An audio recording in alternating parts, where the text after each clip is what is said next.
a los filipenses, como hemos estado todos estos domingos. Ya estamos que lo culminamos. Y es una bendición que podamos culminar esta carta como iglesia, ¿no? Filipenses. Vamos a estar en el capítulo 4, ¿listo? Esta es la prédica número 23 de la carta a los Filipenses. 23. Vamos a orar, hermano, para comenzar nuestro estudio de hoy, ¿listo? Señor, grande y misericordioso, bueno. Qué bendición, Señor, que ya, Señor, hayamos podido transitar por esta carta, Señor, por tu misericordia. Carta que nos ha enseñado, Señor, el gozo. Carta que nos ha enseñado contentamiento, pero sobre todo el testimonio, Señor, de un hombre que a pesar de la adversidad, Señor, tuvo, Señor, gozo y contentamiento. Por eso, Señor, queremos pedirte, Señor, que hoy nos sigas hablando en tu palabra inspirada y que yo pueda ser fiel, Señor, a ella y que no enseñe sino tu consejo. Te lo pido en el nombre de Jesús. Amén. Como les dije, ahí en la carta a los ¿qué? A los Filipenses. Hermano, mire, en el mundo greco-romano que se movía Pablo, se le llama mundo greco-romano, porque habitaban griegos y romanos. Y en este mundo, hermano, las amistades eran por conveniencia. Uno no buscaba en ese tiempo, o sea, como romano, como griego, una amistad por satisfacción, no. Todo era por conveniencia. De tal forma que si no había conveniencia, no había amistad. Y todo se resumía en dos palabras: dar, recibir. ¿Qué significaba eso? Que yo tenía una amistad porque esperaba que yo diera para que esa amistad para que de esa amistad un día yo también ¿qué? Recibiera. Y entendiéndose así, que mi amistad buscaba dar para después recibir. Y si esta relación dar-recibir no daba resultado, se daba por terminada la amistad. Para un romano, si él daba y no recibía, esto no era una amistad. Por tanto, no tenía ningún sentido seguir en ella. Por tanto, la amistad también terminaba cuando una de las partes no tenía nada que ofrecer a la otra. O sea, si usted caía en la ruina, caía en alguna enfermedad o caía como Pablo en la cárcel, automáticamente usted dejaba de tener amigos, porque yo ya no tenía nada que ofrecer a otras personas. Pero esta forma de amistad es totalmente antibíblica. Y lo más curioso de todo esto es que esta carta es una carta de amistad, pero es una carta de amistad en la cosmovisión cristiana. Todo lo que Pablo está escribiendo aquí va totalmente en contra del mundo grecorromano, del mundo actual, como de hoy también, ¿cierto? Pero miren, esta forma de amistad, además de ser antibíblica, era egoísta, y por tal razón ningún creyente verdadero debe practicar esta clase de amistad o de hermandad, como decimos nosotros. En la iglesia debe haber el mismo sentir que hubo en Cristo Jesús. ¿Cuál es el sentir que hubo en Cristo Jesús? Que es más bienaventurado dar que recibir. Y esto es lo que reúne un patrón de una verdadera amistad cristiana: el gozo de poder dar sin estar atento a que voy a recibir. Y todo esto, hermano, va en los principios divinos. Un cristiano se debe gozar más en dar que en recibir. ¿No le ha pasado eso? Yo me gozo a veces cuando puedo ayudar. Todo cristiano debe tener, hermano, o debe buscar amistades también bíblicas y con principios bíblicos, como lo es estar dispuesto a dar sin recibir. Pero nuestro mundo moderno parece el mismo romano, ¿no? Porque muchas personas no buscan amistades centradas en el mismo patrón, o sea, buscan esas amistades centradas en el mismo patrón, dar, recibir. Es más, se casan por el mismo patrón, dar y y recibir. Y es interesante porque la cosmovisión bíblica del matrimonio es el servir. Y por eso cuando ya no hay una economía sólida, ¿qué pasa con esos matrimonios? Se disuelven. se acaba. Este maravilloso pasaje que estudiaremos hoy, hermano, describe la maravillosa relación de una verdadera hermandad o amistad. Pero también yo tengo que decirles que ha tenido desafortunadamente malas interpretaciones, como lo hablábamos de Filipenses 4:13, ¿no? Todo lo puedo. Y recordamos por qué una persona puede decir eso, por qué un creyente puede decir eso. Y estos últimos textos, hermanos, son importantes porque en realidad dan como ese parámetro de amistad entre un hermano y la iglesia. Pero estas personas, hermanos, que muchas veces malinterpretan estos textos, es porque no se están dando cuenta de que cómo era la amistad del siglo I y cómo este texto contradice totalmente esos parámetros. Por tal razón, hermano, hoy vamos a estudiar Filipenses 4, del 14 al 19. Y donde aprenderemos que un creyente que vive en contentamiento se preocupa por el bienestar de sus hermanos y por el progreso del evangelio. Pero para que un cristiano se preocupe por el bienestar de sus hermanos y para el progreso del evangelio, debe haber vivido un contentamiento. Recuerden que la vez pasada hablamos de contentamiento y le voy a recordar eso. El domingo pasado hablamos y definimos qué era el contentamiento. Y concluimos que el contentamiento es, escúchelo bien, que es el contentamiento porque no es nada de lo que enseña el mundo. Una dulce, tranquila e interna disposición del espíritu que se sujeta voluntariamente y se deleita en las disposiciones de Dios y Padre en cada circunstancia. Significa eso que el contentamiento es algo que interno y no que externo. Nada externo nos va a hacer contentar. Porque como yo ponía el ejemplo del celular, si hoy tengo el iPhone 15 y estoy contento y cuando saque el 16, ¿qué va a pasar? Ya voy a estar en descontento. El poder de Dios que mora en los creyentes es mucho más que suficiente para fortalecerlo y sustentarlo y que tenga contentamiento en cualquier prueba. Por eso, hermano, un creyente que está en contentamiento, que está en pruebas y dificultades, puede decir: todo lo puedo en Cristo que me fortalece. Y recuerde que yo no digo que todo lo puedo en Cristo que me fortalece cuando pongo un negocio, porque no. Dios no va a satisfacer mi egoísmo en el dinero, sino que me va a ayudar en medio de ¿qué? De las tribulaciones.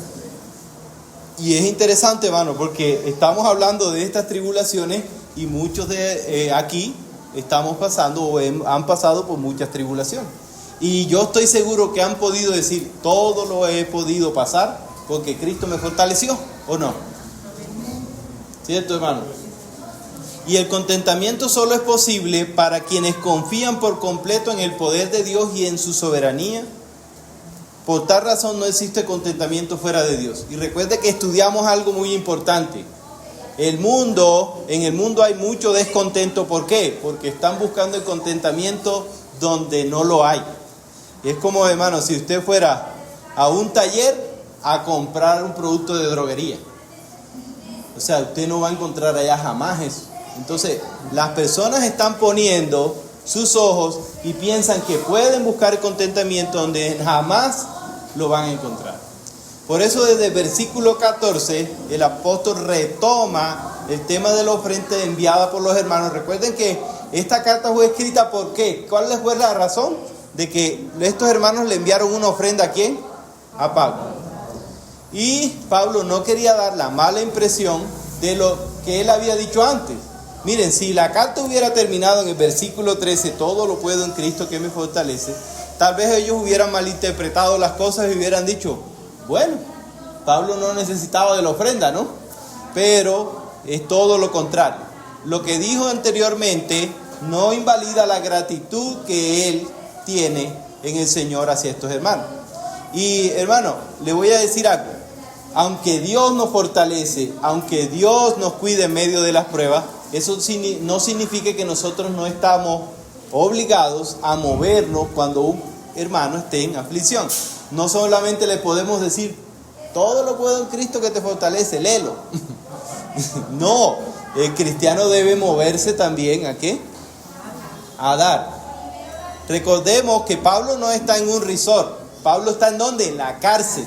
El que está mandando a nosotros a tener contentamiento está en una cárcel, lo azotaron 2 veces, sufrió naufragios y calumnias, abandonado por su familia, y él es el que está diciendo, ten contentamiento. Pero Pablo retoma otra vez esta porción porque quiere otra vez dar un tono de gratitud. Pablo aquí resume lo que comenzó desde el versículo 10, cuando dice, por lo demás, hermano, versículo 10, en gran manera me gocé en el Señor, que ya al fin habéis revivido el cuidado de mí. Y miren que Pablo está gozoso no tanto por la ofrenda, sino por el amor que le están expresando estos hermanos. El domingo pasado estudiábamos de que precisamente cuando una persona le da a otra, cuando una persona puede ayudar, nosotros a veces estamos más contentos no tanto por lo que me dan, sino por la muestra de ¿qué? De amor. Y poníamos hasta un ejemplo. ¿Qué tal si alguien te dijera, bueno, tome, solvente su necesidad? ¿Cómo se va a sentir usted? Pero cuando lo hace con amor, ¿cómo es eso? O sea, uno se siente ¿qué? Y es más, hasta nosotros, hermanos, como personas, recordamos más a veces los momentos de amor que hasta los económicos. Por lo menos, cuando uno habla de nuestros hijos, por lo menos yo no recuerdo, papi un día me dio 10,000 pesos y ese día me puse contento. No, yo recuerdo es los momentos de amor que él expresó hacia ¿qué? Hacia mí. Ahora, dado que la ofrenda era muy generosa, cubrió todas las necesidades de Pablo. Recuerde que Pablo estaba en un arresto domiciliario y no estaba arrestado por malandro, estaba arrestado porque lo estaban persiguiendo por predicar ¿qué? El evangelio. Y estaba en una prisión domiciliaria. ¿Qué significa eso? Que estaba en un apartamento que él debía pagar, alquilar. Y si no lo lograba alquilar, tenía que ir a la cárcel. Y la iglesia, y él ahí no podía trabajar. ¿Sabe por qué? Porque un soldado romano estaba allí 24 horas. Y si se movía mucho, ¿sabe qué podía hacer ese soldado? Matarlo. Y el amor de los filipenses por Pablo y por su servicio a causa del evangelio, hermanos, van de la mano. Y es interesante, ¿sabe por qué? Porque si yo amo el evangelio, amo a mis hermanos. Si yo amo el progreso del evangelio, eso significa que yo amo ¿a quién? A mis hermanos. Y el creyente, y es algo bien interesante, porque el creyente no solamente está llamado a no hacer el mal, sino que tiene la demanda de hacer lo correcto. Y por eso a veces yo me impresiono hablando del evangelio con ciertas personas en la calle y me dicen, yo no le hago mal a nadie. Y dice, pero tampoco haces el bien, o sea que no tienes la película completa. Entonces ese tema en nuestro evangelio debe verse en ambos bancos. Yo no debo obrar mal hacia nadie, pero también debo obrar ¿qué? Bien hacia mis hermanos. Pero al hacer el bien a mi prójimo, hacer bien a mi prójimo solo es posible si tengo contentamiento. Esto es lo que le está enseñando Pablo a los hermanos en la porción anterior. ¿Por qué? Porque si yo no soy una persona con contentamiento, soy una persona con egoísmo. Y que solo quiero satisfacerme ¿quién? A mí. Entonces es imposible que una persona ayude a otro si no tiene contentamiento. ¿Entienden eso? Entonces, yo tengo contentamiento, eso me mueve ¿a qué? A dar a otro. Y una de las consecuencias de tener contentamiento, hermano, de un cristiano es su preocupación por su prójimo y por el progreso del evangelio. ¿Cuándo han visto usted un egoísta que dice de buena manera, hay que ayudar? No, solo los que tienen contentamiento dicen, hay que ¿qué? Que moverse. Pero solo quienes son generosos y anteponen su bienestar son los que hallan el contentamiento. Versículo 14. Vamos a comenzar. Después de tener todo eso en mente, versículo 14 dice la palabra del Señor. Sin embargo, bien hiciste en participar conmigo en mi tribulación. Y miren cómo comienza este sin embargo. Este sin embargo retoma, Pablo está retomando el tema que dejó en el versículo ¿qué? 10 y que concluye en el 13. Y Pablo pudo ser malinterpretado fácilmente por los filipenses con este texto. Si hubiera terminado, como les dije en el versículo 13, los filipenses hubieran dicho, bueno, Dios le solventa, entonces ¿para qué le ayudamos, cierto?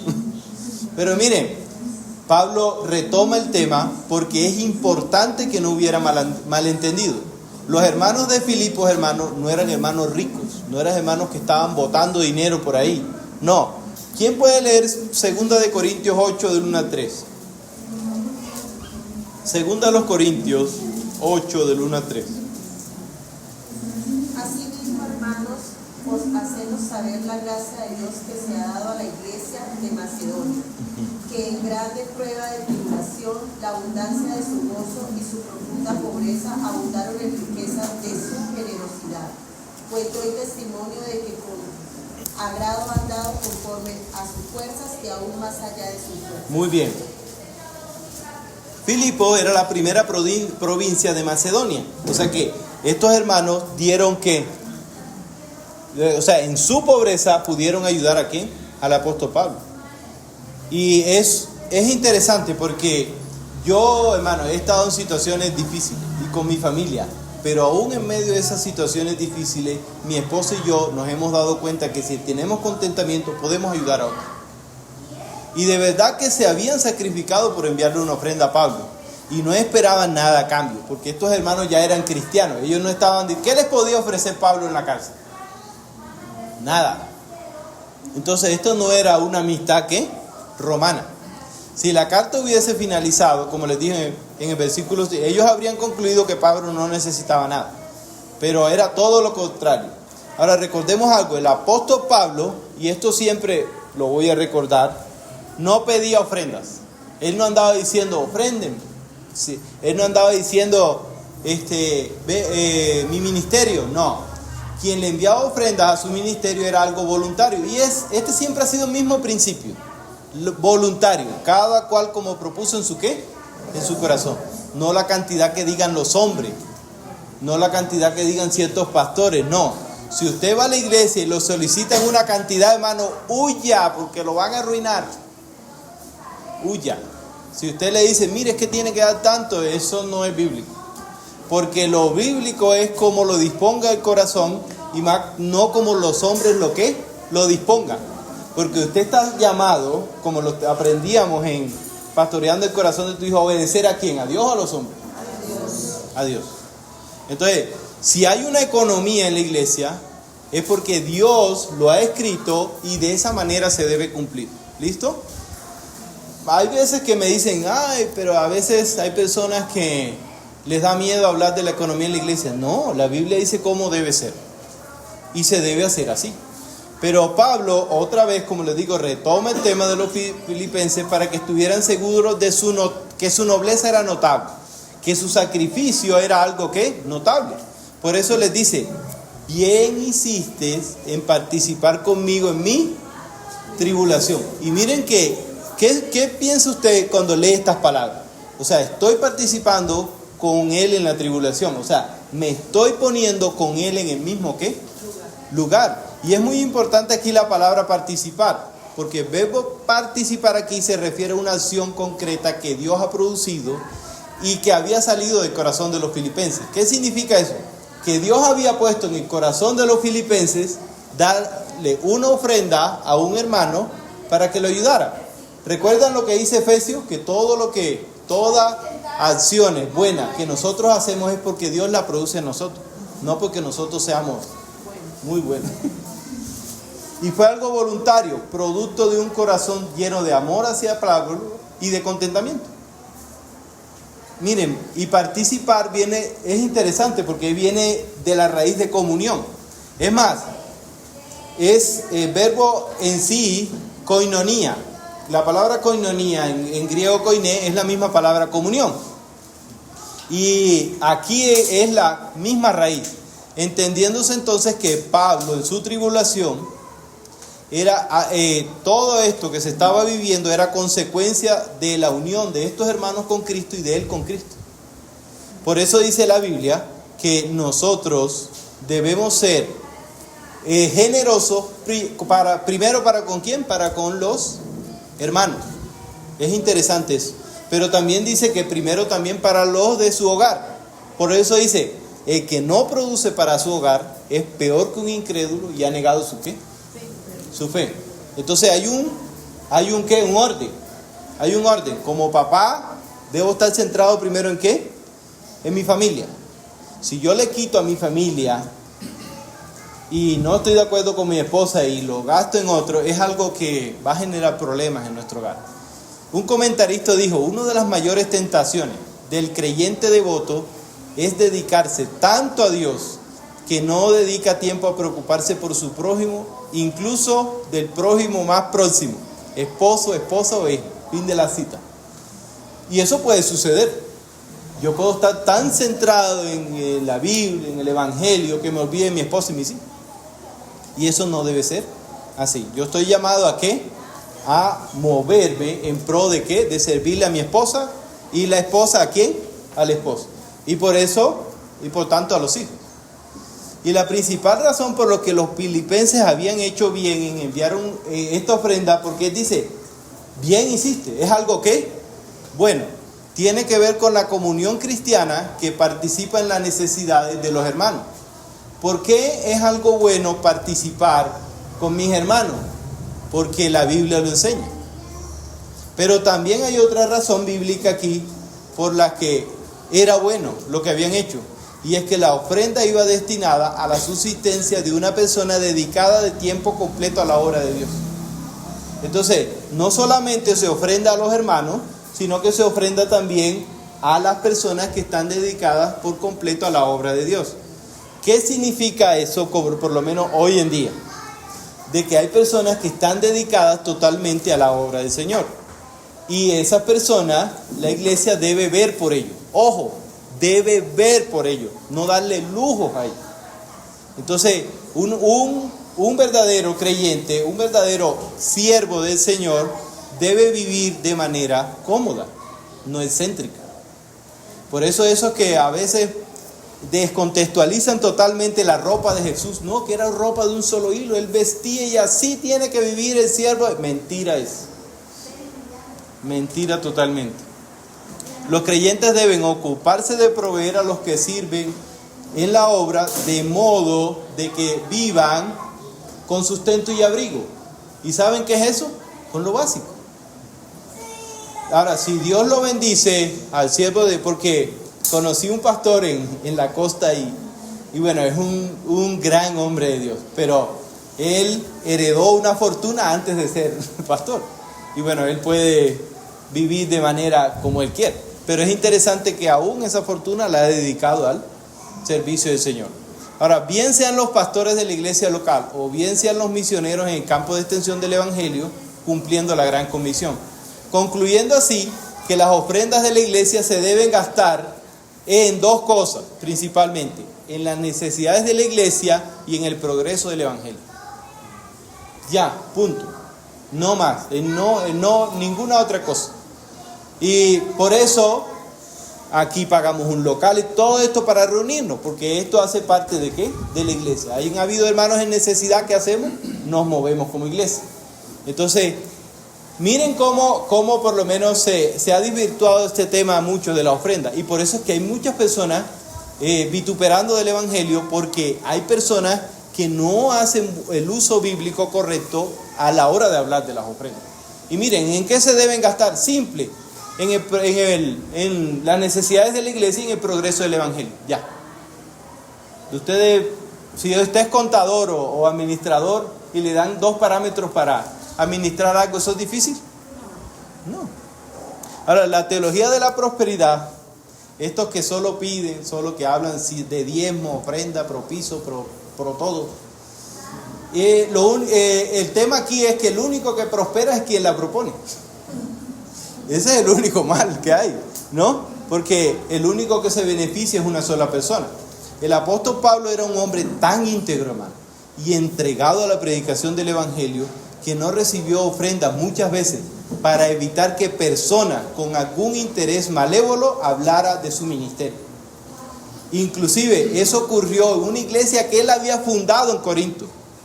pero eso no quita el derecho de que las personas que viven que son buenos trabajadores, que verdaderamente son siervos del Evangelio, reciban este beneficio. Y es más, este hombre fue tan íntegro, hermano, que cuando en la iglesia no se le enviaba ofrenda, él trabajaba. Él no dijo, no me mandaron ofrenda, yo ministerio lo dejo ahí. No, había que esforzarse. Y este versículo nos muestra claramente que los filipenses se identificaban con las dificultades de Pablo, porque es algo de comunión. Las hacían suyas las tribulaciones y de otros. Y hermano, y tener comunión, hermano, no es simplemente esos bellos momentos que gozamos en medio del refrigerio, ¿no? Que por cierto, felicitaciones, hermano, muy bueno hoy. No, todos han hecho un gran esfuerzo. Pero miren, no es el entusiasmo del momento, sino la manifestación continua del cuidado hacia los hermanos. Si no fuera una comunión continua. Por eso sigue diciendo el versículo 15. Miren, el versículo 15. Y sabéis también, vosotros, oh filipenses, que al principio de la predicación del Evangelio, cuando partí de Macedonia, ninguna iglesia participó conmigo en razón de dar y recibir, sino vosotros, ¿qué? Solos. Y miren que la iglesia de Filipos tuvo desde el comienzo una visión correcta, una visión de que el Evangelio se tenía que extender, una visión correcta de que el Evangelio tenía que rodar y que esto generaba una economía. Y miren lo que hace, esto era bien conocido no solamente por la iglesia de Filipos, sino que otras iglesias sabían de que Pablo era sostenido por la iglesia de Filipos. Y la iglesia de Filipos había practicado la comunión con Pablo en varias ocasiones. No era una sola vez, porque ahí dice, miren, ¿dónde participaron con ellos? En Macedonia. Pablo se ausentó 10 años de Filipos, pero esos 10 años no cortaron su amistad, sino que ellos enviaban continuamente ofrendas porque sabían que este era un hombre que verdaderamente era un creyente, que verdaderamente él predicaba el Evangelio. Y vemos nuevamente el verbo otra vez, participar. Otra vez, ahí está el verbo ¿qué? Participar. Recuerden que ya hablamos de eso, ¿no? ¿Qué significaba esto? De que tener comunión en el Evangelio es querer que el Evangelio se extienda. Y no solamente el Evangelio se extiende de manera que otros prediquen, sino que yo mismo debo predicar. El Evangelio se debe extender en mi hogar, porque yo tengo ahí 2 incrédulos que necesitan el Evangelio. Usted tiene en su casa también, tal vez con sus hijos también, y ahí tiene un púlpito, hermano, un campo de misiones bien extenso. Ahora, los términos dar y recibir aquí no tienen que ver con las relaciones romanas. Tiene que ver, son 2 términos contables: crédito y débito. Salidas, entradas. Los que saben de contabilidad entienden muy bien estos términos. Yo creo que cualquiera, ¿no? Yo trabajo, entra. Y si gasto, ¿qué? O sea, de tal manera que Pablo, hermano, era un hombre tan fiel. Miren, con este versículo él les está diciendo que yo soy un hombre tan íntegro que podría darles un reporte económico en lo que yo me gasto las ofrendas. Y eso es un principio para la iglesia. Aquí en esta iglesia, casa de mi Señor, damos un reporte financiero. Yo reúno a los hombres cada cierto tiempo y les hablo de las ofrendas. ¿Lo he hecho o no lo he hecho? Aquí varios testigos. Y les digo, así va la iglesia, en esto se gasta, en esto pagamos de arriendo. Totalmente transparente. ¿Se debe ocultar? No. Ahora, no se puede mostrar a todo el mundo, porque si alguien no es miembro y quiere saber las finanzas de la iglesia, no tiene derecho. Pero a los miembros de la iglesia se les puede decir todo. ¿Qué hay oculto aquí? Nada. Entonces, ¿por qué? Miren, y lo otro es que las ofrendas tienen también una manera de recogerse. Hay personas, el encargado de las ofrendas no es el pastor de la iglesia, son los diáconos. Los diáconos deben contar, el pastor simplemente debe recibir un reporte. Y cuando hacemos presupuesto se hace con una contadora y todo, Y eso hoy en día también tiene una ley, una norma que debemos cumplir como iglesia. Entonces, debe ser transparente a la iglesia. Transparente, totalmente transparente.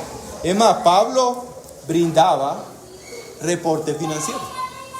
Y todo debe ser ¿qué? Claro para la iglesia. Versículo 16. Miren, pues aún en Tesalónica me enviaste una y otra vez para mí. Y miren que era interesante porque la única iglesia en realidad que apoyaba a Pablo era la iglesia de Filipo. Y es interesante también, ¿sabe qué? Tesalónica era una ciudad riquísima, riquísima. Y es interesante que los pobres estén ayudando a alguien para que se predique el evangelio en Tesalónica. Es como si ustedes ofrendaran para que yo predicara el evangelio en Ritoque Condominio. Y miren que es interesante porque los humildes y los que tienen contentamiento sienten generalmente mayor compromiso con la obra misionera que los que se consideran grandes o importantes en la iglesia. Y yo lo digo por mi experiencia. Hay una iglesia, hermano, que no es una iglesia, digamos, de gente rica, pero es una iglesia, hermano, que todo este año ha hecho posible que yo esté aquí, junto con ustedes. Y no es una iglesia que ustedes van a ir, es una iglesia hondureña. Y Honduras es un país de tercer mundo. Andrés, que ha ido allá, no hay sistema de salud. Si usted allá sabe cuál es su carnet, su tarjeta de crédito está en Deliyig. Entonces, y es un país de tercer mundo. Y es una iglesia que hace posible que yo esté aquí. Entonces, ¿vieron? No se trata de que de mucho o de poco o de una iglesia, sino de quien tiene contentamiento. Y es una gran bendición. Versículo 17. Nos toca andar rápido porque el almuerzo está próximo. Dice, miren, no es que busque dádivas, sino todo lo contrario, que busco fruto que abunde en vuestra cuenta. Y es interesante esto, es muy interesante, porque intencionalmente Pablo quiere dejar claro algo. Ninguno de los lectores de la carta debía ni siquiera imaginarse, ni siquiera tener el más ilógico pensamiento que Pablo escribía todo esto para generar de que le dieran más ofrendas. No, sino que él tiene en la cabeza de que estos hermanos entienden del dar y qué y recibir. Él tiene en la cabeza de que estos hermanos entienden de que es más bienaventurado dar que qué. Por esta razón les dice, no son las ofrendas las que busco por medio de este escrito, sino el interés de la bendición de los creyentes, entendiéndose que para el creyente es más bienaventurado dar que recibir. Y el siervo de Dios no debe recurrir a quien no le ha llamado a la obra. Y esto lo voy a explicar muy claro, hermano. ¿Por qué? Porque hasta en la calle me pasa algo. Y les voy a confesar algo que para que todos entendamos esto. Hermano, mire, a veces yo voy por la calle y personas me llaman, pastor, ¿puedo enviar la ofrenda a la iglesia? Y yo los quedo mirando, bueno, pero tú no asistes a la iglesia. Y ellos me dicen, no, pero a mí me encanta ofrendar. Y yo le dije, mira, no es una cuestión de orgullo o algo, pero tú no puedes enviar las ofrendas a la iglesia. Porque yo no estoy interesado en tu dinero, sino en tu vida espiritual. Y me dicen, no, pero por aquí hay un pastor que recoge. Y que él no se me niega. Y yo le digo, porque hermano, yo sé que enviando la ofrenda recibo bendición. Y esa palabra tiene un hilo muy delgado. Entonces yo le digo, bueno, ¿cuál es el propósito que tú buscas con dar la ofrenda? Y dice, no, que Dios me bendiga. Y es interesante, ¿sabe por qué? Porque yo les digo, mira, aunque tú ganes el mundo, perderás tu alma. Porque lo que estás haciendo no es bíblico. Si tú vas a ofrendar, tienes que ser creyente. Y es más, primero debe ser una ofrenda a Dios para tú después ofrendar. Y le predico el evangelio. Y es interesante, ¿sabe por qué, hermano? Porque estas personas no están para nada interesadas en el Evangelio, para nada interesadas en el progreso del Evangelio, para nada interesadas en sus necesidades. Solo quieren seguir progresando y llenando su vanagloria material. Y miren, y me paran. ¿Y yo la puedo enviar? No la puedes enviar. Porque si tú no recibes el Evangelio, ¿qué razón tiene que mandes dinero a la iglesia? Perderás tu alma. Imagínense, Jesús lo dijo, ¿de qué le sirve? ¿De qué te sirve, hermano, ganar el mundo si pierdes tu alma? Es terrible. Entonces, esto es un tema bien complejo, porque a veces uno piensa, ay, tan dadivoso no. Entonces nosotros no podemos estar centrados en la economía, en las ofrendas de algunas personas, sino en su alma. Y esto es interesante. Por eso el apóstol Pablo dice, yo no busco dádivas, yo no busco que ustedes den dinero, sino que es lo que busco, fruto. Busco que sean creyentes, busco que crean en el Evangelio, no que simplemente den. Si usted viene aquí, hermano, no cree en el Evangelio y usted simplemente da, usted tiene que saber algo, que usted está en enemistad con Dios. Y si no se arrepiente, todo lo que dé es vano. No tiene ningún sentido. Por eso, quien debe ofrendar es el creyente. Pero para ofrendar, él mismo debe ser una ofrenda a Dios. Versículo 18. Pero todo lo he recibido y tengo abundancia.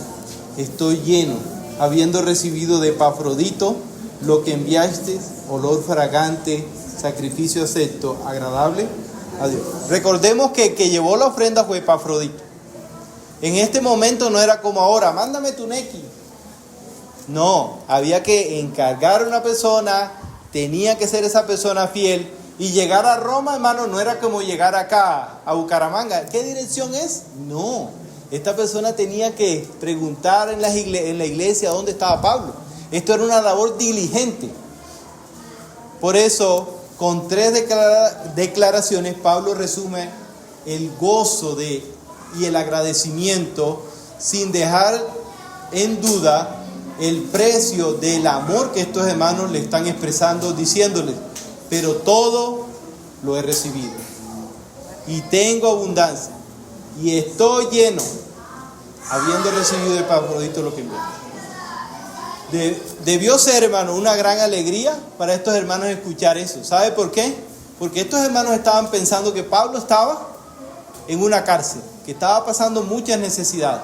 ¿Cómo se siente usted, por lo menos? ¿Cómo se sentiría usted si manda una ofrenda y ese hermano le manda a decir, pagué los recibos, pagué el arriendo, pagué todo y estoy tranquilo? ¿Cómo se sentiría usted? Feliz. Esto era lo que estaban insistiendo estos hermanos. Felicidad. Pero miren, cuando él dice olor fragante, sacrificio acepto, agradable a Dios, después de escuchar esto, Dios no pudo quedar ninguna duda de lo agradecido que estaba Pablo con estos hermanos. No debió quedar duda de lo importante y relevante que fue para él recibir ayuda en momentos tan difíciles. Quienes escucharon esta frase entendieron que Pablo tenía la ofrenda como un sacrificio a Dios mismo. Increíble. Por eso, hermano, como les dije, nada material es lo que se está resaltando aquí. Aquí lo que se está resaltando es la hermandad de la iglesia con un ¿qué? Hermano. Y que está expresado en ¿qué? En algo material.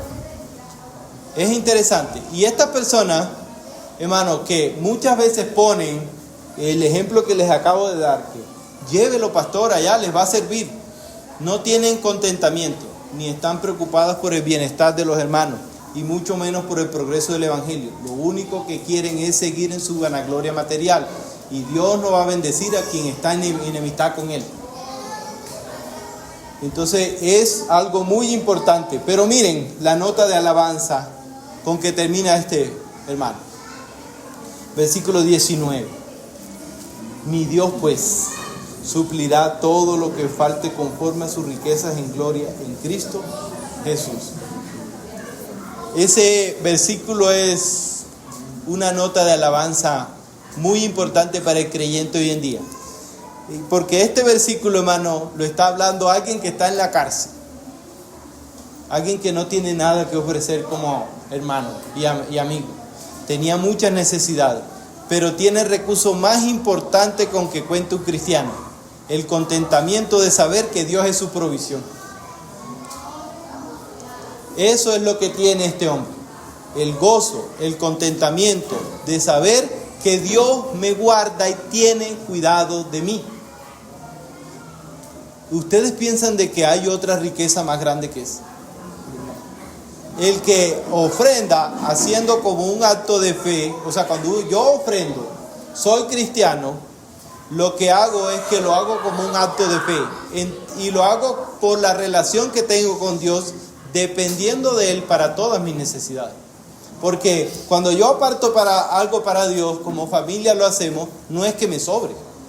¿Qué podría pensar alguien que no es cristiano? ¿Estás loco? Eso te va a hacer falta después. No, cuando yo ofrendo, en realidad lo que estoy haciendo es que estoy diciéndole a Dios que ¿qué? Que yo dependo absolutamente ¿de quién? De Él. Pablo sabía que los filipenses solo recibirían bendiciones, no solamente recibirían bendiciones espirituales del cielo por su generosidad, sino que también suplirían todo lo de esta vida. La generosidad de Dios, la generosidad que yo muestre, Dios la va a recompensar. Pero no como dicen estos de la prosperidad, que si doy 100, entonces Dios me tiene que dar 1,000,000. No, así no dice la Biblia que Dios me puede recompensar. Él puede recompensarme de muchas formas: con salud, con una familia creyente, de otra forma. Lo que Dios promete a los filipenses y a la iglesia por medio de este versículo es que recibirán tanto lo necesario como don vinculado procedente de la sola gracia de Dios. Es decir, es algo que brota del mismo Dios, procede del mismo Dios y que sale del corazón de todos los creyentes. Y mire, hermano, es interesante todo el texto, porque todo texto en realidad es una nota de agradecimiento y alabanza, y que termina diciendo: mi Dios pues suplirá todo lo que os falte conforme a sus riquezas en gloria en Cristo Jesús. Y mire dónde están las riquezas: en Dios. ¿Y son en qué? En gloria. Y es interesante porque Jesucristo mismo resumió esto cuando dijo: no hagáis tesoros en la ¿qué? En la tierra. No significa que no vamos a tener cosas, no, sino que mi conducta de generosidad debe estar enfocada ¿en dónde? Hacia Dios, no hacia los hombres. Mi qué bueno soy. ¿Recuerdan la pandemia? El mercado y la foto. La Biblia dice que tu derecha no sepa lo que hace la ¿qué? Cuando estábamos en pandemia, nosotros teníamos prohibido, entregábamos unas provisiones y teníamos prohibido tomar fotos, porque no se debía ver nada. Solo se debía ver que entre una institución y nosotros había la total confianza en saber que nosotros íbamos a entregar eso. Y no era permitido muchas cosas de esas. ¿Por qué? Por no promover la ¿qué? La vanagloria de los hombres. ¿Y qué hemos aprendido hoy, hermano? Que un creyente que vive en contentamiento se preocupa por el bienestar de sus hermanos y por el avance del Evangelio. Y todo esto, hermano, va a ser posible en una iglesia que maneja fielmente una economía bíblica y no una economía basada en los hombres. Y recuerden, todo bien material en la iglesia se debe gastar en dos cosas. ¿En cuáles son? Las necesidades de la iglesia ¿Y el progreso de qué? Del Evangelio. Por eso, la teología de la prosperidad no es el Evangelio. No es el Evangelio, en ninguna forma. Es la teología de quien quiere progresar solo. Entonces, hermano, debemos movernos nosotros es hacia lo que Dios dice y no hacia lo que el mundo ¿qué? Dice. Y recuerden que esto solo se puede cumplir cuando hay comunión en la iglesia. Que Dios nos ayude, hermano. Que Dios nos ayude, porque nosotros como cristianos estamos llamados a buscar el bien de los hermanos y el avance del evangelio. Y eso incluye nuestros bienes. Señor, yo te doy gracias, Señor, porque tú eres bueno y has dejado textos muy claros, Señor, para saber cómo, Señor, actuar y saber cómo preocuparme, Señor, por el bienestar de mis hermanos y cómo, Señor, también procurar el bien de ellos y hacerlo.